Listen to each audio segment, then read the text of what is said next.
ನಮಸ್ಕಾರ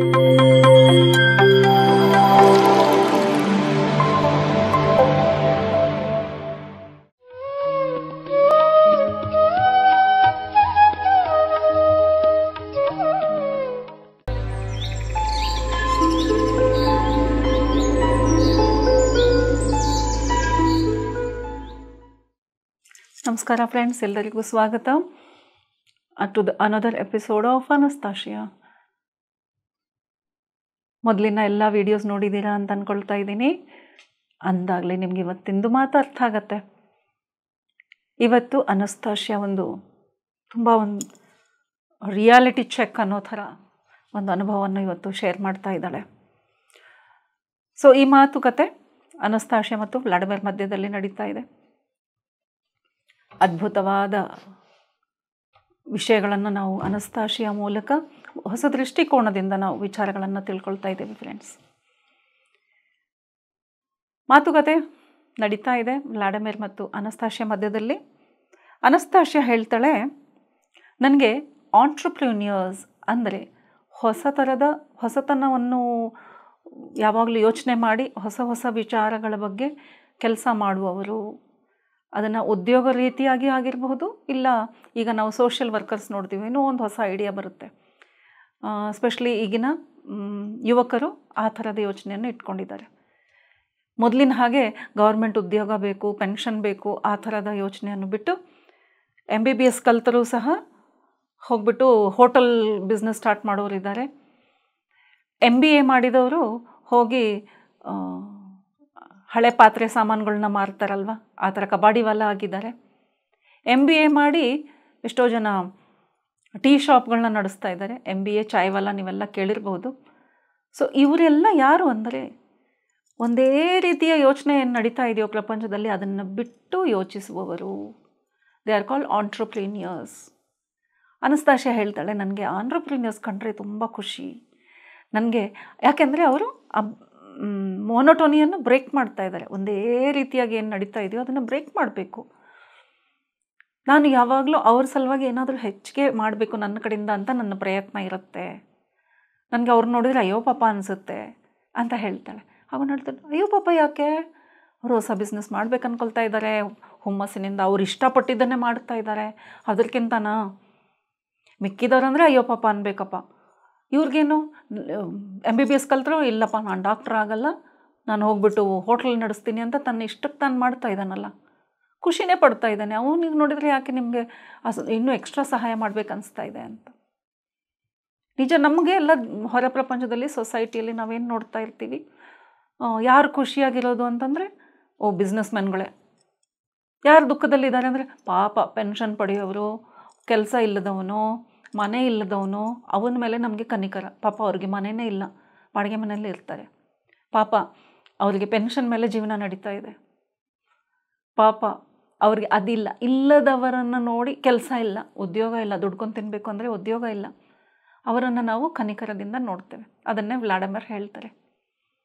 ಆಗ ಅವಳು ಹೇಳ್ತಾಳೆ, ಇಲ್ಲ, ಅವ್ರಿಗೆ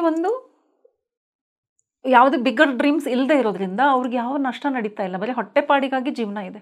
ಸೊ ಅವ್ರಿಗಾಗಿ ನಾನು ಏನೂ ಮಾಡಲ್ಲ ಅಂತ ಹೇಳ್ತಾಳೆ. ಮತ್ತೆ ಇಬ್ಬರ ಮಧ್ಯದಲ್ಲಿ ವಾದ ವಿವಾದ ನಡೆಯುತ್ತೆ. ಹೀಗೆ ಹೇಳು, ಪ್ರೂವ್ ಮಾಡು, ತೋರಿಸು ಅಂತ. ಆಗ ಅವಳು ಹೇಳ್ತಾಳೆ, ನೋಡು, ನಾನು ನಿನಗೆ ಕಲ್ಪನೆ ಮಾಡಲಿಕ್ಕೆ ಹೇಳ್ತೀನಿ ಫಸ್ಟು, ಆಮೇಲೆ ನಾನು ನಿನಗೆ ಪ್ರಾಕ್ಟಿಕಲಿ ಕರ್ಕೊಂಡು ಹೋಗ್ತೀನಿ. ನೀನು ಯಾವತ್ತಾದರೂ ಯಾರೇ ರಿಚ್ ಆದವರು ಬಿಸ್ನೆಸ್ ಮಾಡಿದ್ರಪ್ಪ, ದುಡ್ಡು ಗಳಿಸಿದ್ರು, ಸಡನ್ನಾಗಿ ಒಳ್ಳೆ ಇಷ್ಟಪಟ್ಟಿದ್ದು ಕಾರ್ ತೊಗೊಂಡ್ರು, ಆ ಕಾರಲ್ಲಿ ಹೋಗ್ತಾ ಇರುವಾಗ ಅಕ್ಕಪಕ್ಕದವರು ಅವನನ್ನು ನೋಡಿ ಖುಷಿ ಪಡೋದನ್ನು ನೋಡಿದೀಯಾ? ಖುಷಿ ಪಡ್ತಾರ ಅವರು? ಅವನು ಕಾರ್ ತೊಗೊಂಡಿದ್ದಾನೆ ಅಂದರೆ ಕಾರ್ ಚೆನ್ನಾಗಿದೆ ಅಂತ ನೋಡ್ತಾರೆ ವಿನಃ ಅವನನ್ನು ನೋಡಿದ ತಕ್ಷಣ ಅವನ ಪ್ರತಿ ಅವರ ಭಾವನೆಗಳೇನಿರುತ್ತೆ ಅಂದರೆ ಅಸೂಯೆಯ ಭಾವನೆ ಇರುತ್ತೆ. ಪಾಪ ಅವನು ಕಷ್ಟಪಟ್ಟು ಬಿಸ್ನೆಸ್ ಮಾಡಿ ದುಡ್ಡು ಗಳಿಸಿ ಇಷ್ಟಪಟ್ಟ ಕಾರ್ ತೊಗೊಂಡಿದ್ದಾನೆ. ಅವನು ಕಾರ್ ತೊಗೊಂಡಿದ್ದು ಏನಕ್ಕೆ? ಸ್ವಲ್ಪ ಜನ ಮಾತ್ರ ಇರ್ತಾರೆ ಕಾರ್ ತೊಗೊಂಡು ನನ್ನ ಖುಷಿಗಾಗಿ ನಾನು ತೊಗೊಂಡಿದ್ದೀನಪ್ಪ, ಯಾರೇನಾದರೂ ಹೊಟ್ಟೆ ಕಿಚ್ಚು ಪಟ್ಕೊಂಡ್ರು ಪರವಾಗಿಲ್ಲ ಅಂತ ಅಂದ್ಕೊಳ್ಳಲ್ಲ. He wants to show off. 4 ಜನ ನೋಡಿ ಮೆಚ್ಚಬೇಕು ಅನ್ನೋದು ಒಂದು ಇನ್ಸ್ಟಿಂಕ್ಟ್ ಅವನಲ್ಲಿರುತ್ತೆ. ಅದು ಅವನಿಗೆ ಸಿಕ್ಕಲ್ಲ. ಈವನ್ ರೋಡಲ್ಲಿ ಹೋಗುವವನು ಬೈಕಲ್ಲಿ ಹೋಗ್ತಿರ್ತಾನೆ, ಇವನು ಕಾರ್ ನೋಡಿ ಒಳ್ಳೆ ಕಾರು ಅಂತ ಹೇಳ್ತಾನೆ, ಇವನಿಗೆ ಖುಷಿನೂ ಆಗುತ್ತೆ. ಆದರೆ ಇಲ್ಲಿ ಬೈಕಲ್ಲಿ ಕೂತ್ಕೊಂಡು ಒಂದು ಕಾರು ಒಳ್ಳೆಯದಾಗಿದೆ ಅಂತ ಹೇಳ್ತಾನೆ ವಿನಃ ಅವನನ್ನು ನೋಡಿ ಅಸೂಯೆನೇ ಇರುತ್ತೆ. ಒಳ್ಳೆ ಫೀಲಿಂಗ್ಸ್, ಒಳ್ಳೆ ಭಾವನೆ, ಒಳ್ಳೆ ಎನರ್ಜಿ ಬರಲ್ಲ ಅಂತ ಅನಸ್ತಶ್ಯ ಹೇಳ್ತಾಳೆ. ಹಾಗೆಯೇ ನೀನು ಒಳ್ಳೆ ಸೀರೆ ಉಟ್ಕೊಂಡು ಹೋದರೂ ಸೀರೆ ಚೆನ್ನಾಗಿದೆ ಅಂತಾರೆ. ನೀನೆಷ್ಟು ಲಕ್ಕಿ, ನಿನ್ನ ಆಸೆ ಪಟ್ಟಂಥ ಸೀರೆ ನಿಂಗೆ ಸಿಕ್ತು ಅಂತ ಹೇಳೋಕ್ಕಾಗಲ್ಲ. ಯಾಕೆಂದರೆ ಯಾರನ್ನು ನೋಡಿ ಖುಷಿ ಪಡಲ್ಲ. ಸೊ ಆಂಟ್ರಪ್ರಿನರ್ ಎಷ್ಟು ಎಫರ್ಟ್ ಮಾಡಿದ್ದಾನೆ, ಆದರೆ ಯಾವುದಕ್ಕೆ ಎಫರ್ಟ್ ಮಾಡಿದ್ದಾನೆ ಅಂದರೆ ಎದುರುಗಡೆ ಇದ್ದವನು ನೋಡಿ ಖುಷಿ ಪಡಲಿ, ನನ್ನನ್ನು ಹೊಗಳಲಿ ಅಂತ. ಅಲ್ಲಿವರೆಗೂ ಈ ಆಂಟ್ರಪ್ರಿನರ್ ಖುಷಿಯಾಗಿರ್ಲಿಕ್ಕೆ ಸಾಧ್ಯ ಇಲ್ಲ. ಯಾಕೆ ಅಂದರೆ ಆವಾಗ ಅವನು ನಾನು ಮಾಡುವ ಕೆಲಸ ಈ ಥರ ಒಂದು ಹೊರನೋಟಕ್ಕೆ ಕಾಣುವ ಮಟೀರಿಯಲ್ಸ್ ಮೇಲೆ ಗಮನ ಕೊಡ್ತಾನೋ ಅವನಿಗೆ ನಿಜವಾದ ಖುಷಿ ಸಿಕ್ಕಲ್ಲ. ಅವನಲ್ಲಿ ಸಾಮರ್ಥ್ಯ ಇದೆ, ಅವನೇನನ್ನು ದೊಡ್ಡದು ಮಾಡ್ಬೋದು, ಅವ್ನಿಗೆ ಆ ಥರ ಬ್ರೈನ್ ಇದೆ, ಅವನಿಗೆ ಐಡಿಯಾಸ್ ಇದೆ. ಅದಕ್ಕೆ ಅನಸ್ತಶ್ಯ ಹೇಳ್ತಾಳೆ, ನಾನು ಅಂಥವ್ರು ಬೇಕು, ಬಟ್ ಅವರಿಂದ ನಾನು ಬೇರೆ ಕೆಲಸ ಮಾಡಿಸ್ಕೊಳ್ಬೇಕು, ಈ ಥರದ ಕೆಲಸಗಳಲ್ಲ. ಅವ್ನು ಮತ್ತೆ ವಾದ ಮಾಡ್ತಾನೆ, ಇಲ್ಲ ರಿಚ್ ಇದ್ದವ್ರಿಗೆ ಅವ್ರ ಸುಖನೇ ಅವ್ರಿಗೆ ಇಷ್ಟ ಬಂದಿದ್ದು ಮಾಡ್ತಾರೆ. ಯಾರಿಗೆ ಬೇಕಂದರೆ ದುಡ್ಡು ಕೊಟ್ಬಿಟ್ಟು ಜನಗಳನ್ನ ಇಟ್ಕೊಂಡು ಕೆಲಸ ಮಾಡಿಸ್ತಾರೆ.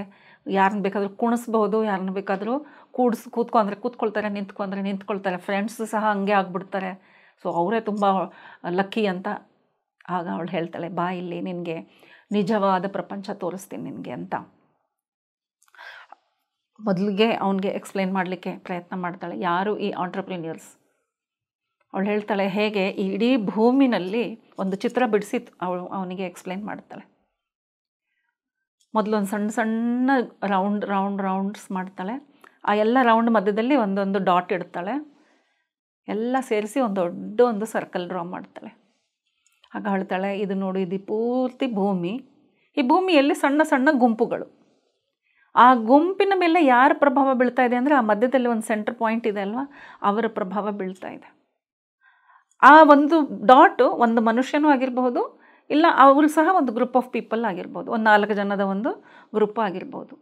ಅಂದರೆ ಈ ಭೂಮಿ ಮೇಲೆ ಎಷ್ಟೋ ಆರ್ಗನೈಸೇಷನ್ಸ್ ಏನು ನಡೀತಾ ಇದ್ದು, ಸಂಸ್ಥೆಗಳು ಬೇರೆ ಬೇರೆ ಒಂದು ಉದ್ದೇಶಕ್ಕಾಗಿ ಸಂಸ್ಥೆಗಳು ಮಾಡಿರ್ತಾರೆ. ಆಧ್ಯಾತ್ಮಿಕ ಉನ್ನತಿಗಾಗಿರ್ಬೋದು, ಭೌತಿಕ ಉನ್ನತಿಗಾಗಿರ್ಬೋದು, ಆ ಥರದ ಎಷ್ಟೋ ಗ್ರೂಪ್ಸ್ ಇದೆ. ಎಲ್ಲವೂ ಪ್ರಾಸ್ಪರ್ ಆಗಬೇಕು ಅಂದರೆ ಆ ಮಧ್ಯದಲ್ಲಿ ಯಾರು ಆ ಡಾಟ್ ಇದೆಯೋ, ನ್ಯೂಕ್ಲಿಯಸ್ ಅಂತ ನಾವೇನು ಹೇಳ್ತೀವೋ, ಅದು ಪವರ್ಫುಲ್ ಆಗಿರಬೇಕು. ಅವರ ಇನ್ಫ್ಲೂಯೆನ್ಸ್, ಅವರ ಪ್ರಭಾವವೇ ಆ ಸಣ್ಣ ಗುಂಪಿನ ಮೇಲೆ ಬೀಳುತ್ತೆ. ಅಂದರೆ ಅಲ್ಲಿರುವ ಯಾವ ಸ್ಟ್ರಾಂಗ್ ಪಾಯಿಂಟ್ ಇದೆಯೋ ನ್ಯೂಕ್ಲಿಯಸ್ಸು, ಅದು ಸ್ಟ್ರಾಂಗ್ ಇರಲಿಲ್ಲ ಅಂದರೆ ಅಲ್ಲಿ ಯಾವುದೇ ರೀತಿಯ ಒಳ್ಳೆ ಕೆಲಸ ಆಗಿ ಸಕ್ಸಸ್ ಆಗೋದು ಸಾಧ್ಯವಿಲ್ಲ. ಸೊ ನ್ಯೂಕ್ಲಿಯಸ್ ಸ್ಟ್ರಾಂಗ್ ಆಗಿರಬೇಕು. ನಾವು ಯಾವ ಗುಂಪಲ್ಲಿ ಹೋಗಿ ಸೇರಿಕೊಳ್ಬೇಕು ಅಂದರೆ ಎಲ್ಲಿ ನ್ಯೂಕ್ಲಿಯಸ್ ಸ್ಟ್ರಾಂಗ್ ಆಗಿದೆಯೋ ಅಂತಹ ಒಂದು ಆರ್ಗನೈಸೇಷನಲ್ಲಿ ನಾವು ಇರಬೇಕು. ಯಾವಾಗ ಆ ನ್ಯೂಕ್ಲಿಯಸ್ ಯಾರು ಆ ಗುಂಪನ್ನು ಶುರು ಮಾಡಿದಾರೋ, ಯಾರು ಆ ಆರ್ಗನೈಸೇಷನ್ ಶುರು ಮಾಡಿದಾರೋ, ಚಳವಳಿಗಳಾಗಿರುತ್ತೆ, ಮೂವ್ಮೆಂಟ್ಸ್ ಆಗಿರುತ್ತೆ. ನಮ್ಮ PSS ಮೂವ್ಮೆಂಟು ಒಂಥರದ ಒಂದು ಸರ್ಕಲ್. ಅದನ್ನು ಶುರು ಮಾಡಿದವರು ಒಬ್ಬರು ಇಬ್ಬರು ಇದ್ದಾರೆ. ನಮ್ಮ ಗುರುಗಳು ಆಗಿರ್ಬೋದು, ಗುರುಗಳು ಆಗಿರ್ಬೋದು, ಅವರೆಲ್ಲ ಸೇರಿಕೊಂಡಾಗಲೇ ಅವರೇ ನ್ಯೂಕ್ಲಿಯಸ್. ಪತ್ರಿ ಸರ್ ಅವರ ಗುರುಗಳು, ಅವರ ಒಂದು ಸ್ವಪ್ನವಾಗಿತ್ತು. ಸೊ ಅವರಿಂದ ಒಂದು ಆರ್ಗನೈಸೇಷನ್ ರೆಡಿ ಆಗಿದೆ, ಒಂದು ಮೂವ್ಮೆಂಟ್ಸ್ ಆಗಿದೆ. ಈಗ ಆ ನ್ಯೂಕ್ಲಿಯಸಲ್ಲಿ ಎಷ್ಟೋ ಸೀನಿಯರ್ ಮಾಸ್ಟರ್ಸ್, ಅಲ್ಲಿಂದ ಆ ಎನರ್ಜಿ ರೇಡಿಯೇಟ್ ಆಗುತ್ತೆ, ಇಡೀ ಗುಂಪಿಗೆ ಹೋಗುತ್ತೆ. ಅವರೇ ಆಂಟ್ರಪ್ರಿನಿಯರ್ಸ್. ಅಂದರೆ ಅವರಿಂದ ಒಂದು ಹೊಸ ಚಳವಳಿ ಶುರುವಾಗ್ತಾ ಇದೆ. ಸೊ ನಾನು ಈ ಥರದ ನ್ಯೂಕ್ಲಿಯಸ್ಗಳ ಮೇಲೆ ತುಂಬ ಗಮನ ಇಡ್ತೀನಿ. ನನ್ನ ಶಕ್ತಿಯನ್ನು ಅವ್ರ ಮೇಲೆ ಅವರಿಗೆ ಶೇರ್ ಮಾಡಲಿಕ್ಕೆ ನಾನು ಇಷ್ಟಪಡ್ತೇನೆ. ಯಾಕೆ ಅಂದರೆ ಆ ಒಂದು ನ್ಯೂಕ್ಲಿಯಸ್ ಗಟ್ಟಿಯಾಗಿದ್ದರೆ, ಸ್ಟ್ರಾಂಗ್ ಆಗಿದ್ದರೆ ಅವರಿಂದ ಬ್ರೈಟ್ ಲೈಟ್ ಬರುತ್ತೆ. ಅವರಿಂದನೇ ಬ್ರೈಟ್ ಲೈಟ್ ರೇಡಿಯನ್ಸ್ ಅಂತ ಹೇಳ್ತಾರೆ, ಬೆಳಕು ಚಿಮ್ಮುತ್ತೆ. ಅದು ಎಷ್ಟು ಸ್ಟ್ರಾಂಗ್ ಆಗಿ ಚಿಮ್ಮುತ್ತೆ ಅಂದರೆ ಆ ಇಡೀ ಗುಂಪಿನ ಮೇಲೆ ಅದರ ಪ್ರಭಾವ ಬೀಳುತ್ತೆ. ಹೀಗೇ ಎಷ್ಟೋ ಆರ್ಗನೈಸೇಷನ್ಸು, ಎಷ್ಟೋ ಸಂಸ್ಥೆಗಳು, ಎಷ್ಟೋ ಚಳವಳಿಗಳು ಸಕಾರಾತ್ಮಕ ಶಕ್ತಿಯಿಂದ ಒಳಿತಕ್ಕಾಗಿ ಪ್ರೀತಿಯಿಂದ ಒಳ್ಳೆತನದಿಂದ ನಡೆಯುತ್ತೋ ಆಗ ಅದರಿಂದ ಒಂದರದ ಬೆಳಕು ಬರುತ್ತೆ. ಭೂಮಿ ಮೇಲೆ ಆ ಥರದ ಎಷ್ಟೋ ಬೆಳಕಿನ ಅವಶ್ಯಕತೆ ಇದೆ. ಭೂಮಿಯಿಂದ ಎಲ್ಲ ಕಡೆಗೆ ಈ ಥರ ಒಳ್ಳೆ ಸಂಸ್ಥೆಗಳು ಇದ್ದಾಗ ಎಲ್ಲ ಬೆಳಕು ಸೇರಿ ಭೂಮಿಯನ್ನು ದೂರದಿಂದ ನೋಡಿದಾಗ ಅದರಿಂದ ಎಷ್ಟೊಂದು ಬೆಳಕಿನ ಕಿರಣಗಳು ಚಿಮ್ಮುತ್ತಾ ಇರುತ್ತೆ. ಇಡೀ ಯೂನಿವರ್ಸ್ಗೆ ಭೂಮಿಯಿಂದ ಅದೊಂದೇ expectation, love energy, light energy. ಯಾಕೆಂದರೆ ಅವಶ್ಯಕವಾದ ಎನರ್ಜಿ ಬರ್ತಾ ಇರೋದು ಭೂಮಿಯಿಂದ, ಭೂಮಿನಲ್ಲಿರುವ ಈ ಥರದ ಸಂಸ್ಥೆಗಳಿಂದ, ಆ ಸಂಸ್ಥೆದಲ್ಲಿರುವ ಆ ನ್ಯೂಕ್ಲಿಯಸ್ ಅಂದರೆ ಅವರ ಸೆಂಟರ್ ಪಾಯಿಂಟ್ ಆಗಿದ್ದವರಿಂದ. ಸಂಸ್ಥೆ ಏನೋ ಶುರುವಾಗುತ್ತೆ ಒಂದು ಸ್ಟ್ರಾಂಗ್ ಎನರ್ಜಿಯಿಂದ, ಕಂಪ್ಲೀಟ್ಲಿ ಒಂದು ಸಣ್ಣ ಗ್ರೂಪು ಸ್ಟಾರ್ಟ್ ಆಗುತ್ತೆ. ಒಂದಾನೊಂದು ಸಮಯದಲ್ಲಿ ಸಮ್ಟೈಮ್ಸ್ ಆ ನ್ಯೂಕ್ಲಿಯಸ್ ವೀಕು ಆಗುತ್ತೆ. ಯಾವಾಗ ಅವರು ತಮ್ಮ ಉದ್ದೇಶದಿಂದ ವಿಮುಖರಾಗುತ್ತಾರೋ, ಯಾವ ಉದ್ದೇಶದಿಂದ ಆ ಸಂಸ್ಥೆ ಶುರುವಾಗಿದೆಯೋ ಆ ಉದ್ದೇಶದಿಂದ ವಿಮುಖ ಆದಾಗ ಅವ್ರಿಗನ್ನಿಸ್ತಾ ಇರುತ್ತೆ ನಾವೊಂದು ದೊಡ್ಡ ಸಂಸ್ಥೆ ನಡೆಸ್ತಾ ಇದ್ದೀವಿ ಅಂತ. ಆದರೆ ಅಲ್ಲಿಂದ ಒಂದು ಬ್ಯಾಡ್ ಎನರ್ಜಿ, ನೋಡಿ ಬ್ಯಾಡ್ ಫೋರ್ಸ್ ಬೇರೆ ಯಾವುದೂ ಅಲ್ಲ, ನಾವು ಅಂದ್ಕೊಂಡಿದ್ದು ಗುಡ್ ಕೆಲಸ ಅಂತ, ಒಳ್ಳೆ ಕೆಲಸ, ಇದರಿಂದ ನಾವು ಲೈಟ್ ಎಮಿಟ್ ಆಗುತ್ತೆ, ವಿಶ್ವಕ್ಕೆ ಒಳ್ಳೆಯದು ಕಲ್ಯಾಣ ಆಗಲಿಕ್ಕೆ ನಾವು ಕೆಲಸ ಮಾಡ್ತಾ ಇದ್ದೀವಿ ಅಂತ. ಆದರೆ ಆ ಪರ್ಪಸಿಂದ ನಾವು ಡಿವಿಯೇಟ್ ಆದ ತಕ್ಷಣ ಅಲ್ಲಿಂದ ಬ್ಯಾಡ್ ಎನರ್ಜಿ, ಬ್ಯಾಡ್ ಫೋರ್ಸಸ್ ಕೆಲಸ ಮಾಡಲಿಕ್ಕೆ ಶುರುವಾಗುತ್ತೆ. ಆ ಒಂದು ನ್ಯೂಕ್ಲಿಯಸಲ್ಲಿ ಇರುವ ಆ ಬದಲಾವಣೆಯಿಂದ ಇಡೀ ಆರ್ಗನೈಸೇಷನ್, ಇಡೀ ಸಂಸ್ಥೆ ಮೇಲೆ ಎಫೆಕ್ಟ್ ಆಗುತ್ತೆ ಅಂತ ಹೇಳ್ತಾ ಇದ್ದಾಳೆ. ಹಾಗೆಯೇ ಯೂನಿವರ್ಸಿಗೆ ಬೇಕಾಗಿರೋದು ಬರೀ ಗುಡ್ ಎನರ್ಜಿ. ಈ ಇಂಟರ್ ರಿಲೇಷನ್ಶಿಪ್ ಇನ್ಫ್ಲೂಯೆನ್ಸ್ ಏನಿದೆಯೋ ಒಂದು ಗುಂಪಲ್ಲಿ, ಬಿಕಾಸ್ ನಾವು ಅಂದ್ಕೊಳ್ಬೋದು ಅವರೊಬ್ಬರಲ್ವಾ ಆ ಥರ ಇದ್ದಾರೆ ನೆಗೆಟಿವ್ ಆಗಿ, ಸೊ ವಾಟ್ ಅಂತ. ಇಲ್ಲ friends, it will affect inter relationship influence ಅಂತ ಹೇಳ್ತಾಳೆ. ಇನ್ಫ್ಲೂಯೆನ್ಸ್ ಆಗೇ ಆಗುತ್ತೆ. ಸೊ ನಾವು ಯಾರ ಗ್ರೂಪಲ್ಲಿ ಜೊತೆಗಿರ್ತೀವೋ ಒಬ್ಬರ ಮೇಲೆ ಒಬ್ಬರು ಅವರ ಇನ್ಫ್ಲೂಯೆನ್ಸ್ ಆಗೇ ಆಗುತ್ತೆ. ಸೊ ಈಗ ಅನಸ್ತಾಶಿಯಾ ಹೇಳ್ತಾಳೆ, ಈಗ ಹೇಳು, ಆಂಟ್ರಪ್ರಿನಿಯರು ಸ್ಟಾರ್ಟ್ ಮಾಡೋದು ಎಷ್ಟು ಒಂದು ಸ್ವಪ್ನಗಳನ್ನು ಇಟ್ಕೊಂಡು ಸ್ಟಾರ್ಟ್ ಮಾಡ್ತಾನೆ ಒಂದು ಸಂಸ್ಥೆಯನ್ನು. ಆರ್ಗನೈಸೇಷನು ರೆಡಿ ಆಯಿತು, ಆದರೆ ಅವನ ಮೇಲೆ ಎಷ್ಟೊಂದು ಸ್ಟ್ರೆಸ್ ಇರುತ್ತೆ. ಈಗಿನ ಕಾಲದಲ್ಲಿ ಅವ್ರಿಗೆ ಆ ಶಕ್ತಿ ಇಲ್ಲ, ಒಂದು ಕಂಪ್ಲೀಟ್ ಒಂದು ಆರ್ಗನೈಸೇಷನ್ ರನ್ ಮಾಡುವ ಶಕ್ತಿ ಇಲ್ಲ. ಅದಕ್ಕಾಗಿ ನಾನು ನನ್ನ ಸಪೋರ್ಟನ್ನು ಅವ್ರಿಗೆ ಕೊಡಲು ಬಯಸ್ತೇನೆ ಅಂತ. ಈಗಲೂ ವ್ಲಾಡಿಮಿರ್ ಹೇಳ್ತಾರೆ, ಏನು ಹೇಳ್ತೀಯಮ್ಮ ನೀನು, ಬಿಸ್ನೆಸ್ಗಳು ಮಾಡಿಕೊಂಡು ದೊಡ್ಡ ದೊಡ್ಡ ಕಂಪ್ನಿಗಳು ನಡೆಸ್ಕೊಂಡು ಎಷ್ಟು ಆರಾಮಾಗಿ ದೊಡ್ಡ ದೊಡ್ಡ ಲಿಮೋಸಿನ್ ಕಾರ್ಸು, ಎಂತೆಂಥ ಬಂಗ್ಲೆಗಳಿರುತ್ತೆ. ಈಗ ನಾವೆಲ್ಲ ಬಿಲ್ ಗೇಟ್ಸ್ ಅವರೆಲ್ಲರದ್ದು ಎಕ್ಸಾಂಪಲ್ ತೊಗೊಂಡ್ರೆ, ಬಿಲ್ ಗೇಟ್ಸ್ ಮನೆ ಅಂತಂದ್ರೇ ಒಂದು ಊರ ಥರ ಇದೆ. ಒಂದು 4-5 5-7 ಸ್ಟಾರ್ ಹೋಟೆಲ್ಗಳು ಸೇರಿಸಿದ್ರೆ ಹೇಗಿರುತ್ತೋ ಆ ಥರ ಅವ್ರ ಮನೆ ಇದೆ. ಆಗ ನಾವೇನು ಅಂದ್ಕೊಳ್ತೀವಿ, ಬಿಲ್ ಗೇಟ್ಸ್ ರಿಚೆಸ್ಟ್ ಮ್ಯಾನ್ ಅಂತ. ಈಗ ಇನ್ನೂ ಮತ್ತೊಬ್ಬರು ಬಂದಿದ್ದಾರೆ, ಆದರೆ ಹೆಚ್ಚಾಗಿ ಕಾಮನ್ ಮ್ಯಾನಿಗೆ ಗೊತ್ತಿರೋದು, ಸಾಮಾನ್ಯ ಮನುಷ್ಯರಿಗೆ ಬಿಲ್ ಗೇಟ್ಸ್ ಅಂದರೆ ಅರ್ಥ ಆಗುತ್ತೆ. ಅದಕ್ಕೆ ಈ ಉದಾಹರಣೆ ನಾನು ಕೊಡ್ತಾ ಇದ್ದೀನಿ, ಇಲ್ಲಿ ಕೊಟ್ಟಿಲ್ಲ, ಬುಕ್ಕಲ್ಲಲ್ಲ ಈ ಮಾತಿರೋದು. ಸೊ ನಮ್ಮ ದೃಷ್ಟಿಕೋನ ಏನು ಅಂತಂದರೆ, ರಿಚ್ ಆಗಿಬಿಟ್ರೆ ಮುಗ್ದೋಯ್ತು, ಇನ್ನೇನು ಅವ್ರು ಬಿಸ್ನೆಸ್ ಮಾಡಿದರೂ ಬಂತು, ಬಿಟ್ಟರು ಬಂತು, ಹಾಗೆಲ್ಲ. ಅದೇ ಮಾತನ್ನು ವ್ಲಾಡಿಮಿರ್ ಅವಳಿಗೆ ಹೇಳ್ತಾನೆ. ಆಗ ಅವಳು ಹೇಳ್ತಾಳೆ, ಮಾತಿನಲ್ಲಿ ಹೇಳಲ್ಲ ಬಾ ಇಲ್ಲಿ ಅಂಥೇಳಿ ಮತ್ತೆ ಹುಲ್ಲು ಹಾಸಿನ ಮೇಲೆ ಹೀಗೆ ಮಲಗಿಬಿಟ್ಟು ಅವನಿಗೂ ಮಲಗಲಿಕ್ಕೆ ಹೇಳ್ತಾಳೆ. ಕನೆಕ್ಟ್ ಆಗು, ನಾನು ನಿನಗೆ ತೋರಿಸ್ತೀನಿ ನೋಡಿ. ಟಿ ವಿನಲ್ಲಿ ವಿಜುವಲ್ ತೋರಿಸಿದ ಹಾಗೆ ಅಷ್ಟು ಸುಲಭ ಅಂತ ಮೊದಲೇ ಹೇಳಿದ್ಲಲ್ವ, ಟಿ ವಿ ಅವಶ್ಯಕತೆ ಇಲ್ಲ, ನಾವು ಬೇಕಿದ್ರೆ ಇಲ್ಲಿಂದನೇ ಎಲ್ಲವನ್ನು ನೋಡ್ಬೋದು ಅಂತ. ಆ್ಯಂಡ್ ಅದರಲ್ಲಿ ಚೇಂಜಸ್ ಸಹ ನಾವೇ ಮಾಡಬಹುದು ಅನ್ನೋ ಮಾತನ್ನು ಹೇಳಿರ್ತಾಳೆ. ಈಗ ಇಬ್ಬರು ಹೀಗೆ ಮಲಗ್ತಾರೆ. ಅವಳು ತನ್ನ ಕೈಯನ್ನು ಅವನ ಕೈಗೆ ಒಂದು ಸ್ವಲ್ಪ ತಾಕಿಸಿದ ತಕ್ಷಣವೇ, ಯಾಕೆಂದರೆ ಅವನಲ್ಲಿ ಆ ಒಂದು ಶಕ್ತಿ ಇಲ್ಲ, ಅಲ್ಲಿ ಮಲ್ಕೊಂಡು ಅವನು ವಿಶ್ವದಲ್ಲಿ ಇರುವ ಬಿಸ್ನೆಸ್ ಮ್ಯಾನ್ ಲೈಫಲ್ಲಿ ಏನು ನಡೀತಾ ಇದೆ ನೋಡಲಿಕ್ಕೆ. ಅನಸ್ತಾಶಿಯಾ ಟಚ್ ಮಾಡಿದ ತಕ್ಷಣ ಒಂಥರ ಚಾನಲ್ ಸರ್ಫಿಂಗ್ ಮಾಡ್ದಂಗೆ ಎಲ್ಲ ಸೀನ್ಸ್ ಕಣ್ಮುಂದೆ ಹೋಗ್ತಾ ಇದೆ. ಆಗ ಅವಳು ಹೇಳ್ತಾಳೆ, ಕನ್ಫ್ಯೂಷನ್ ಮಾಡ್ಕೋಬೇಡ, ಫಸ್ಟ್ ಕ್ಲಾರಿಟಿ ಇಟ್ಕೋ. ನಿನಗೆ ಗೊತ್ತಿರುವ ಯಾರಾದರೂ ಆಂಟ್ರಪ್ರಿನಿಯರ್ಸು, ಬಿಸ್ನೆಸ್ ಮೆನ್ಗಳಿದ್ದರೆ, ಆಂಟ್ರಪ್ರಿನಿಯರ್ ಅಂದರೆ ಬಿಸ್ನೆಸ್ ಮೆನ್ ಅಲ್ಲ ಫ್ರೆಂಡ್ಸ್, ಆಂಟ್ರಪ್ರಿನಿಯರ್ ಅಂದರೆ ಹೊಸದು ಯಾವುದಾದ್ರೂ ಕೆಲಸ ಮಾಡ್ತಾ ಇರೋರು, ಹೊಸ ಐಡಿಯಾದಿಂದ ಹೊಸತನದಿಂದ ಮಾಡುವ ಒಂದು ಬಿಸ್ನೆಸ್ ಮ್ಯಾನ್ ಹೌದು, ಬಟ್ ರೆಗ್ಯುಲರ್ ಬಿಸ್ನೆಸ್ ಮ್ಯಾನ್ ಅಲ್ಲ. ಸೊ ಆ ಥರ ಯಾರಾದರೂ ಇದ್ದರೆ ನೋಡು ಅಂತ ಹೇಳ್ತಾಳೆ. ಅವನು ಹೇಳ್ತಾನೆ, ನನಗೆ ಯಾರೂ ಇಲ್ಲ ಆ ಥರದವ್ರ ಪರಿಚಯದಲ್ಲಿ, ಸೊ ನಾನು ಯಾರ ಮೇಲೆ ದೃಷ್ಟಿ ಹಾಕ್ಲಿಕ್ಕೆ ಆಗ್ತಾಯಿಲ್ಲ. ಸೊ ಅವಳು ಹೇಳ್ತಾಳೆ, ಈಗ ನಾನು ನೋಡ್ತೀನಿ, ನಿನಗೆ ಅದು ಕಾಣಿಸುತ್ತೆ ಅಂತ. ಸೊ ಅವಳು ಸಹ ಟಕ ಟಕ ಟಕ ಅಂತ ಎಷ್ಟೋ ಬಿಸ್ನೆಸ್ ಮೆನ್ ಜೀವನ ಅಂದರೆ ಅವ್ರವ್ರ ಮನೆಗೆ ಹೋಗ್ತಾ ಇದೆ ಅವಳು ಮೈಂಡು, ಯಾರು ಏನು ಮಾಡ್ತಾ ಇದ್ದಾರೆ ಅಂತ. ಸೊ ಒಬ್ಬ ಬಿಸ್ನೆಸ್ ಮೆನ್ ವಿಷಯಕ್ಕೆ ಬರ್ತಾಳೆ. ಅವನು ತನ್ನ ಆಫೀಸಲ್ಲಿ ಎಲ್ಲ ಆಫೀಸ್ ಕೆಲಸ ಮುಗಿದು ಹೋಗಿದೆ, ಎಲ್ಲರೂ ತಮ್ಮ ಮನೆಗೆ ಹೋಗಿದ್ದಾರೆ. ದೊಡ್ಡ ಆಫೀಸು, ಎಕ್ದಮ್ ಹೈ-ಫೈ ಆ್ಯಪಲ್ ಕಂಪನಿ ಅಂತ ಇಟ್ಕೊಂಡು ಬಿಡೋಣ ನಾವು.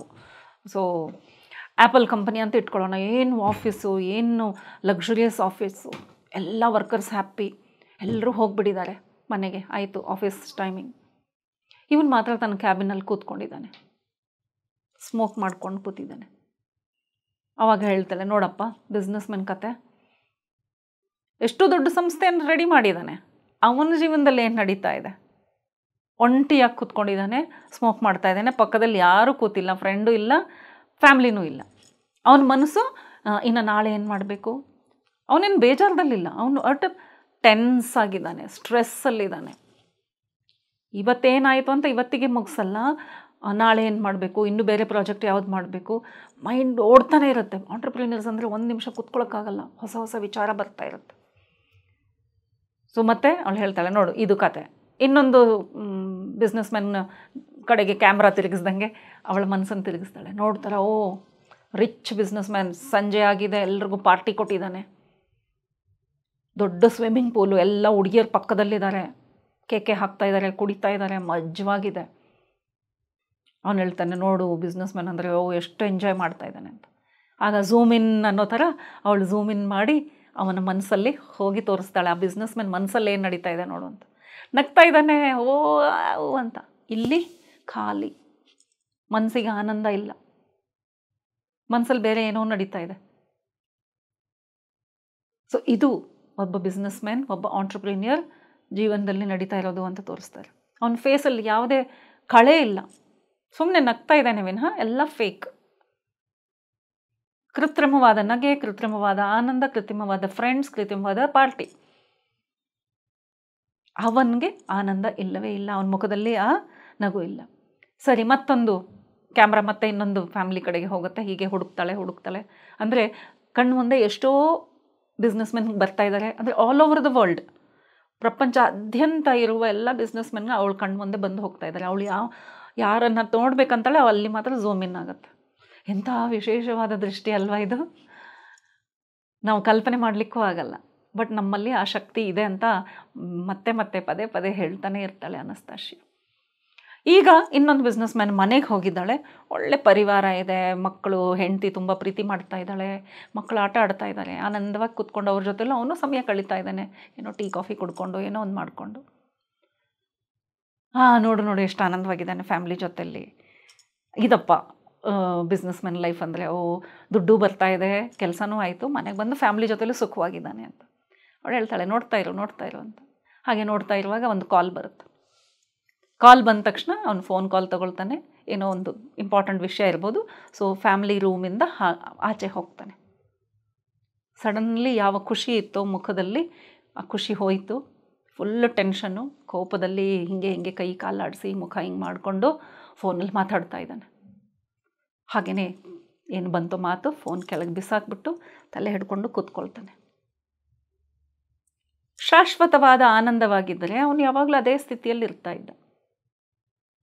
ಅವಳು ಹೇಳ್ತಾಳೆ, ನೋಡು ಬಿಸ್ನೆಸ್ಸಿಂದ ದುಡ್ಡು ಬಂದಿದೆ, ದೊಡ್ಡ ಬಿಸ್ನೆಸ್ ಇದೆ, ಅದು ಪ್ರತಿ ಕ್ಷಣ ತಲೆ ಮೇಲೆ ಒಂದು ನೇತಾಡ್ತಾ ಇರುತ್ತೆ, ಒಂದು ಕತ್ತಿ ನೇತಾಡಿದ ಹಾಗೆ. ಯಾವ ಕ್ಷಣದಲ್ಲಿ ಏನಾಗುತ್ತೋ ಬಿಸ್ನೆಸ್ ಗೊತ್ತಿರಲ್ಲ. ಒಳ ಮನಸ್ಸಲ್ಲಿ ಆ ಮಾತುಗಳೇ. ಒಂದು ಕಾಲ್ ಬಂದ ತಕ್ಷಣ ಹೃದಯ ಬಡಿತಾ ಡಗ್ ಡಗ್ ಡಗ್ ಡಗ್, ಏನು ಬಂತೋ ಆಫೀಸಿಂದ, ಯಾವ ಕಾಲ್ ಬರುತ್ತೋ, ಅದೊಂದು ಆಗೋದಿತ್ತು, ಇದು ಏನಾಗ್ತಾ ಇದೆಯೋ ಅಂತ ಯೋಚನೆ. ಸೊ ಇದು ಅಂತ ಅವಳು ಹೇಳ್ತಾಳೆ ಹೀಗೆ. ಸೊ ಆಂಟ್ರಪ್ರಿನಿಯರ್ ಹ್ಯಾಪಿಯಾಗಿರ್ತಾನೆ ಅಂತ ನೀನು ಅಂದ್ಕೊಳ್ತಾ ಇದೀಯಾ, ನೋಡು ಎಷ್ಟು ಹ್ಯಾಪಿಯಾಗಿದ್ದಾನೆ ನೋಡು. ಇನ್ನೊಂದು ತೋರಿಸ್ತೀನಿ ಅಂತ ಹಾಗೆ ನೋಡ್ತಾ ಇರುವಾಗ ಒಂದು ಸೀನ್ ಕಾಣಿಸುತ್ತೆ. ಅಲ್ಲಿ ಅವಳು ಅದನ್ನು ನೋಡಬಾರ್ದು ಅಂತ ಮುಂದೆ ಹೋಗ್ತಾಳೆ, ಅಂದರೆ ಚಾನಲ್ ಸರ್ಫಿಂಗ್. ಆದರೆ ಲಾಡಮರ್ ಹೇಳ್ತಾನೆ, ಅದನ್ನು ತೋರಿಸು. ಅಲ್ಲಿ ರೂಮಲ್ಲಿ ಒಂದು ಕತ್ಲೆ ರೂಮಲ್ಲಿ ಒಂದು ಟೇಬಲ್ ಮೇಲೆ ಒಬ್ಬರು ಯಾರೋ ಮಲಗಿದ ಹಾಗೆ ಕಾಣಿಸ್ತಾ ಇರುತ್ತೆ. ಮತ್ತು ಅವನು ಹೇಳಿದ್ದಕ್ಕೆ ಅವಳು ಆ ಚಾನಲ್ ವಾಪಸ್ ಹೋಗ್ತಾಳೆ, ಆ ಸೀನಿಗೆ ವಾಪಸ್ ಹೋಗ್ತಾಳೆ. ಅಲ್ಲಿ ನೋಡಿದರೆ ಒಂದು ರೌಂಡ್ ಟೇಬಲ್ ಇದೆ, ಅದರ ಮೇಲೆ ಬೆತ್ತಲೆಯಾಗಿ ಒಬ್ಬ ಮನುಷ್ಯನನ್ನು ಮಲಗಿಸಿದ್ದಾರೆ. ಹಾಗೆಯೇ ಸ್ವಲ್ಪ ದೂರದಲ್ಲಿ ಒಂದು 4 ಜನ ಕೂತ್ಕೊಂಡು ಕುಡಿತಾ ಇದ್ದಾರೆ, ಆಡ್ತಾ ಇದ್ದಾರೆ, ಕೇಕೆ ಹಾಕ್ತಾ ಇದ್ದಾರೆ, ನಗ್ತಾ ಇದ್ದಾರೆ. ಇನ್ನು ಸ್ವಲ್ಪ ಆ ರೂಮಲ್ಲಿ ಕಣ್ಣಾಡಿಸಿದ್ರೆ ಒಂದು ಮೂಲೆಯಲ್ಲಿ ಟೇಬಲ್ ಲ್ಯಾಂಪ್ ಪೋಸ್ಟ್ ಇರುತ್ತಲ್ವ, ಲ್ಯಾಂಪು ಹೇಗೆ ಟೇಬಲ್ ಲ್ಯಾಂಪ್ ಇರುತ್ತೋ ಹಾಗೆ ಸ್ಟ್ಯಾಂಡಿಂಗ್ ಲ್ಯಾಂಪ್ ಅದು ಬಿದ್ದು ಹೋಗಿದೆ. ಅದು ಹೀಗೆ ಹೀಗೆ ಆಡ್ತಾ ಇರೋ ಬೆಳಕಲ್ಲಿ ಕಾಣಿಸುತ್ತೆ. ಆ ಒಂದು ಮೂಲೆಯಲ್ಲಿ, ಕಬೋರ್ಡ್ ಮೂಲೆಯಲ್ಲಿ ಒಂದು ಹುಡುಗಿಯನ್ನು ಕಟ್ ಹಾಕಿ ಕೂಡಿಸಿದ್ದಾರೆ.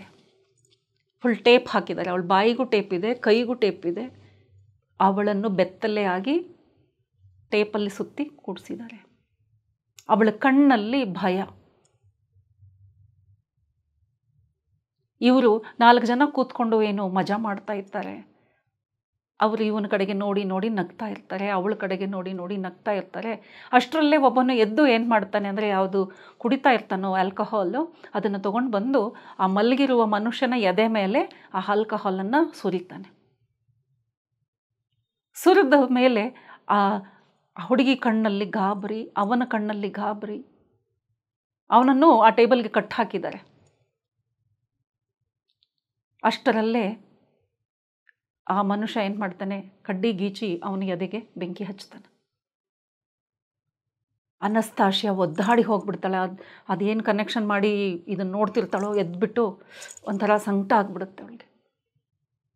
ಆಗ ಅವನು ಹೇಳ್ತಾನೆ, ವ್ಲಾಡಮಿರ್, ಏನು ನೀನು ಬರೀ ಸಿನಿಮಾ ತೋರಿಸ್ದಂಗೆ ತೋರಿಸ್ಬಿಟ್ಟೆ, ನಿನಗೆ ಇಷ್ಟು ಶಕ್ತಿ ಇದೆ, ನಿನ್ನಲ್ಲಿ ಇಷ್ಟು ಒಳ್ಳೆತನ ಇದೆ ಅಲ್ವಾ, ಅಂಥ ಒಂದು ಸಂದರ್ಭದಲ್ಲಿ ನೀನು ಅಲ್ಲಿ ನಿಂತ್ಕೊಂಡ್ಬಿಟ್ಟು ಇಲ್ಲಿಂದ ನಾನು ಏನು ಬೇಕಾದರೂ ಅಲ್ಲಿ ಇಂಟರ್ಫಿಯರು ಮಾಡ್ಬೋದು ಅಂತ ಹೇಳಿದ್ದೆ.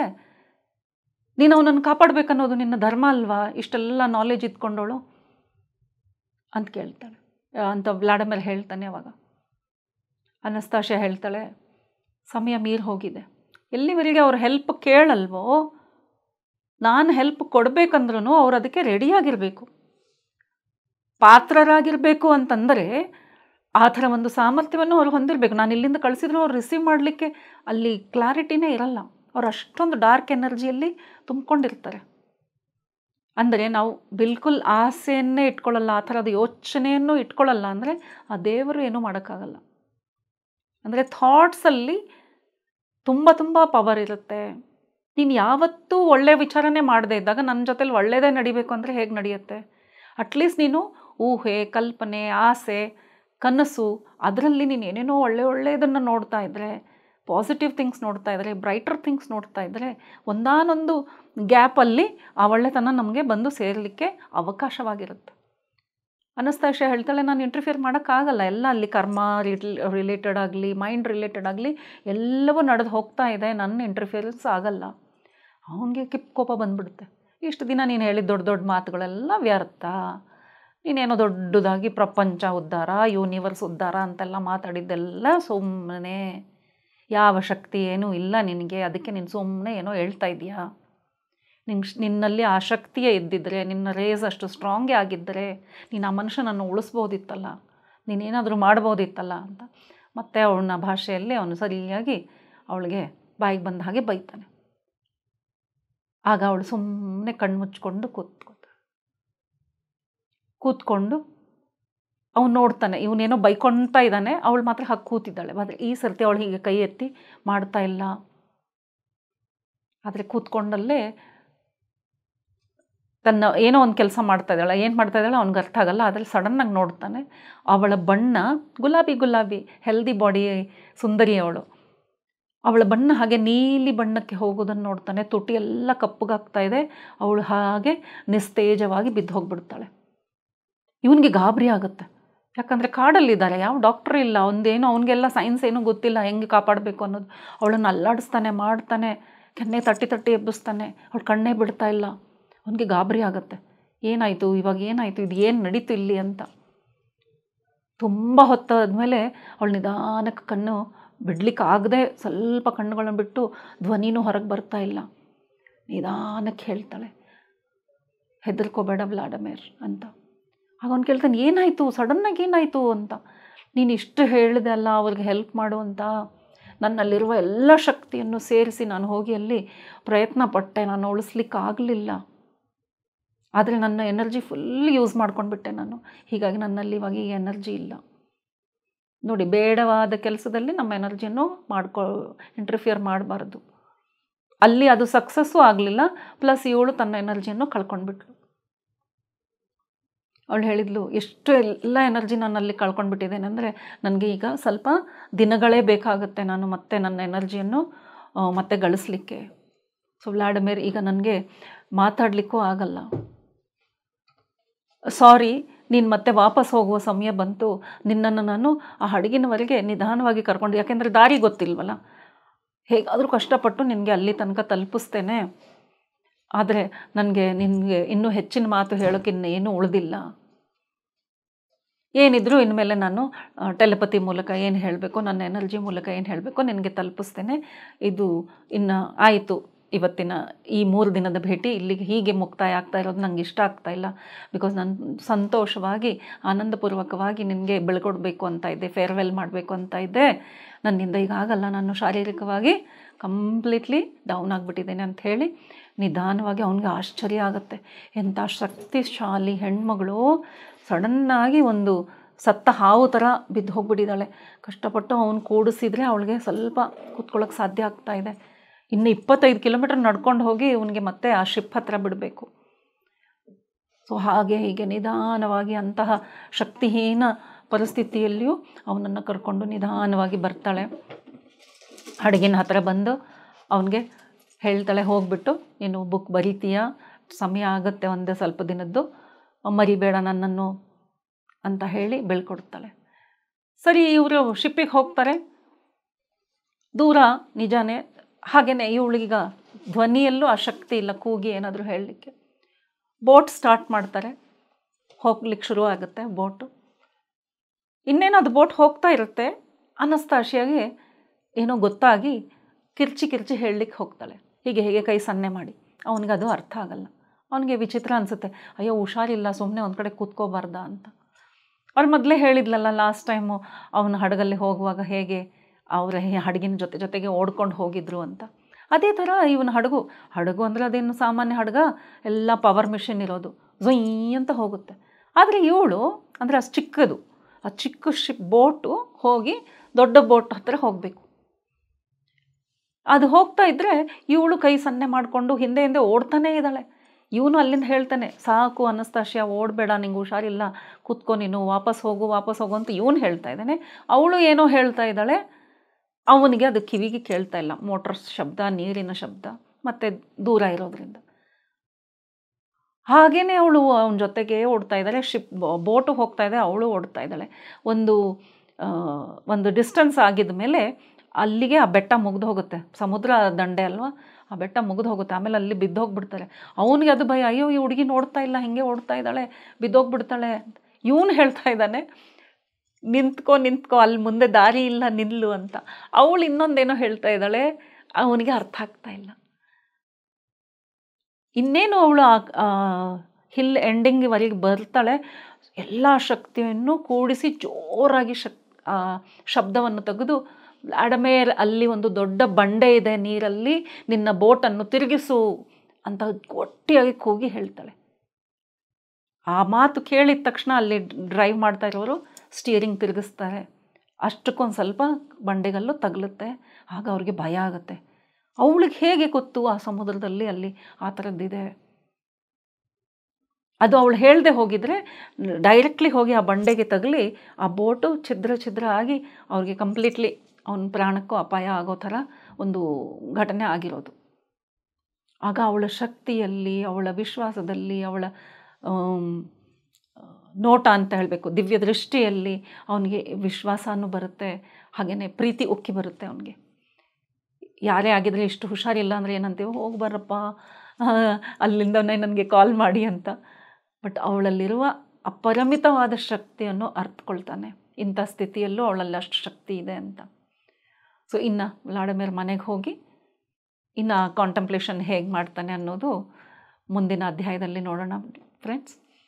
ಇವತ್ತಿನ ಅಧ್ಯಾಯ ಇಲ್ಲಿಗೆ ಮುಗಿಯುತ್ತೆ. ಬಿಕಾಸ್ ಅದು ಕಂಪ್ಲೀಟ್ಲಿ ಡಿಫ್ರೆಂಟ್ ಆಗಿದೆ.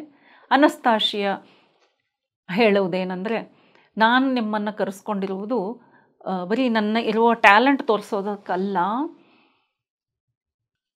ಅನಸ್ತಾಶಿಯಾ ಏನು ಹೇಳ್ತಾಳೆ ಅಂದರೆ, ನಾನು ನಿನ್ನನ್ನು ಕರೆಸ್ಕೊಂಡಿದ್ದು ಬರೀ ನನ್ನ ಒಂದು ಟ್ಯಾಲೆಂಟ್ ತೋರ್ಸೋಕ್ಕೆ ಮಾತ್ರ ಅಲ್ಲ, ಯಾವ ಥರದ ಮುಂದೆ ಪೀಳಿಗೆ ಹುಟ್ಟುತ್ತೆ, ಮುಂದಿನ ಜನ್ರೇಷನ್ ಯಾವ ಥರದ ಮಗುವನ್ನು ಹುಟ್ಟಿಸಬೇಕು ಮತ್ತು ಹೇಗೆ ಹುಟ್ಟಿಸಬೇಕು, ಅದು ಹುಟ್ಟಿಸುವ ಮುಂಚೆ ಯಾವ ಥರದ ತಯಾರಿ ಆಗಬೇಕು, ಇದು ಮಾತ್ರ ನನ್ನ ಕಾಳಜಿಯಾಗಿದ್ದು ನಾನು ವಿಶ್ವಕ್ಕೆ ತಿಳಿಸಬೇಕಾದ ವಿಷಯ ಇದೆ.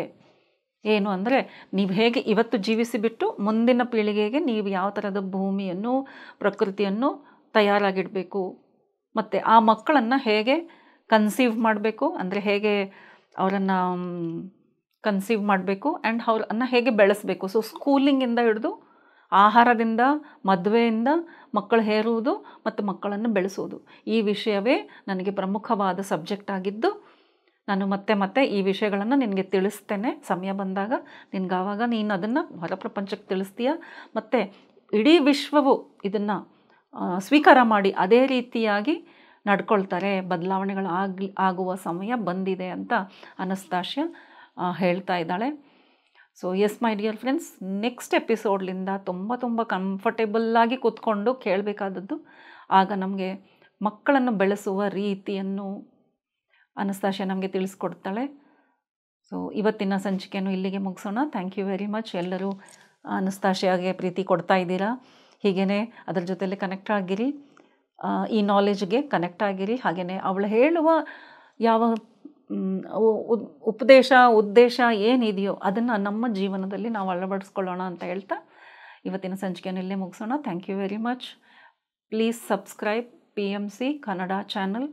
ಹಾಗೆಯೇ ಬೇರೆ ಎಪಿಸೋಡ್ಸು, ಬೇರೆ ಪ್ರೋಗ್ರಾಮ್ಸ್ನು ತುಂಬ ಚೆನ್ನಾಗಿ ಬರ್ತಾ ಇದೆ.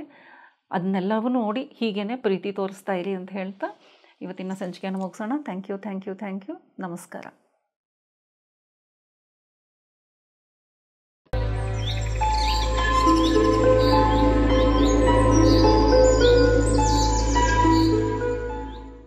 PMC ಕನ್ನಡ ಚಾನೆಲ್ ಅನ್ನು ಲೈಕ್ ಮಾಡಿ, ಶೇರ್ ಮಾಡಿ, ಸಬ್ಸ್ಕ್ರೈಬ್ ಮಾಡಿ ಮತ್ತು ಮಾಡಿಸಿ.